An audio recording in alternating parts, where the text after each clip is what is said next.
Today we're heading to the west coast and one of its most popular tramps, an historic track home to famous hot pools. So let's talk about the Copland Track and Welcome Flat Hut.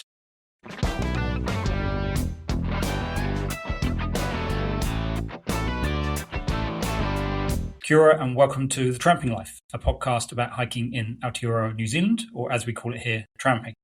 I'm Chauncey, and in this episode I'll talk about a specific track or hut. I'll give an overview and share my experience, along with the highlights and some practical advice. One of New Zealand's earliest tourist attractions, the Copland Track was developed around the turn of the 20th century for intrepid hikers to travel from the west coast over the Southern Alps to Mount Cook. However, erosion and the retreat of the Hooker Glacier has led to the eastern side of this route becoming increasingly dangerous to traverse. It's now better known as the home of Welcome Flat Hut and its accompanying natural hot pools. The track is 18 kilometres one way from the road end, which is about half an hour's drive south of Fox Glacier. To return the same way, the dock time is 7 hours each way, which judging by Plan My Walk is a reasonable estimate. The track has a steady gradient, climbing nearly 500 metres, but there's no significant up or down sections. The Welcome Flat Hut is a 31-bunk hut with a huge downstairs kitchen common area and upstairs 4 separate bunk rooms. There's also the Sierra Private Room, a campsite for 8 tents, and a rather damp but impressive rock bivvy. During peak season, you could have up to 50 people staying in and around the hut. The original Welcome Flat Hut was built by the Public Works Department between 1911 and 1913 and upgraded in the 1970s by the Department of Lands and Survey. In 1986, it was partially destroyed by a wall of water coming down the Copland River and replaced with a bigger hut which incorporated parts of the old hut as staff quarters. Unfortunately, in February 1987, just 13 weeks after it was installed, a landslide engulfed the new hut, sweeping the staff quarters into the Copland River. The new hut was dug out of the debris and shifted to a new site by the new dock and Lands and Survey. I walked it in October, a few years ago at the start of spring. As soon as I got out of the car, I was surrounded by a thick cloud of sandflies, an annoyingly persistent feature of the track and the west coast in general. The first challenge is to cross Rough Creek, a wide area which had 4 streams running through it on the day I did it, which was a dry day, 3 of which were crossable by rock hopping, 1 wasn't without getting your feet wet. Now this is probably the riskiest part of the entire tramp, and it is 5 minutes into it, so do take care in terms of decision making. There is a bridge that's 1.3 kilometres away, so it adds about an hour to the walk. So it is only really used if the creek is flooded. This can happen quite often though. The track is easily flooded and dock will close it during periods of heavy rain.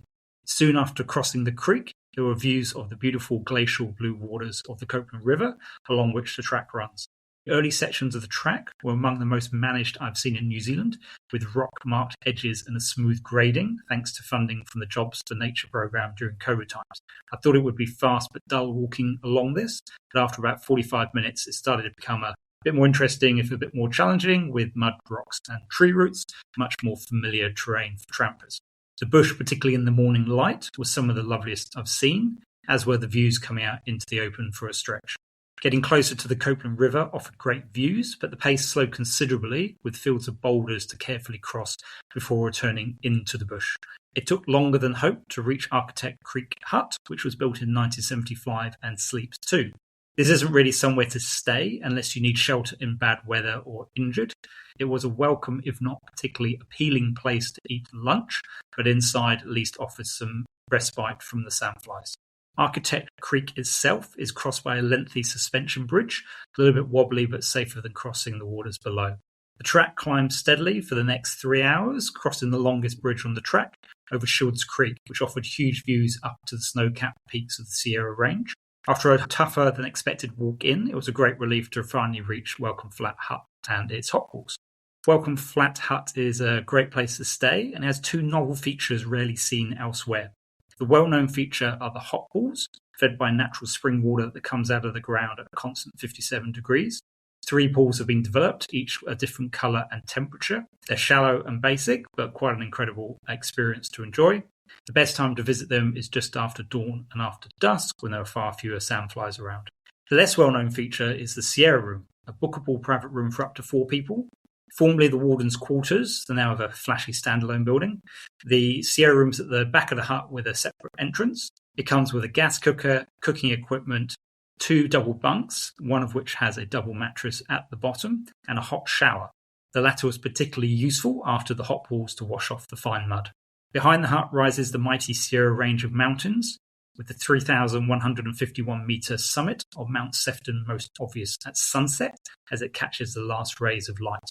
So the hut isn't actually on Welcome Flat. That's a pleasant 20-minute walk upstream to a beautiful open space. If you continue along this for another 3 hours or so, there's Douglas Rock Hut, an 8-bunk hut, which would make a great spot for lunch on a return walk. But note, this is significantly more challenging than the walk to Welcome Flat Hut.